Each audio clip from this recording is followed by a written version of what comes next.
They are liberated from their physical bodies and are now able to continue their cycle, like every living being, according to the normal process. So if I understand correctly, this parallel universe is a curse, a kind of hell or purgatory? I didn't realize you were religious. I just make this comparison to show you that I am trying to understand, I replied, wondering how she could know whether or not I was religious. I know, Michelle, I was only teasing. You were right in explaining it as a kind of purgatory, but, of course, this is quite accidental. In fact, this is one of several accidents of nature. An albino is an accident, and a four-leafed clover can also be considered as an accident. Your appendix is just as much an accident. Your doctors still wonder what use it could possibly have in your body. The answer, no use whatsoever.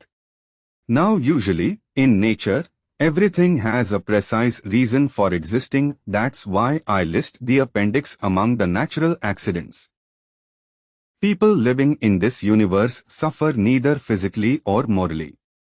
For example, if I hit you, you would feel no pain, but if the blows were strong enough, although without pain, you could still die from them.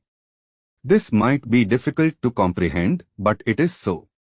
Those existing here know nothing of what I have just explained to you, and it is fortunate because they would be tempted to commit suicide, which, even here, is not a solution. What do they eat? They don't eat, nor do they drink, because they don't feel the need to. Here, remember, time has stopped, those dead won't even rot. But that's terrible. In all, the greatest service that one can render these people would be to kill them. You raise an important point there. Effectively, it would be one of two solutions. What is the other? To send them back where they came from, but that would pose great problems. Because we are able to make use of the warp, we could return many of them to your universe, and thus liberate, them, but I am sure you are aware of the enormous problems that would create for the majority of these people. Here, as I have already said, you have people who have been here for thousands of years. What would happen if they found themselves back in the universe they left so long ago?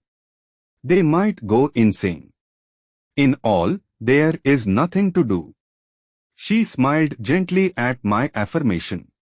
You are certainly the man of action we require, Michelle, but beware of jumping to conclusions, you have much more to see.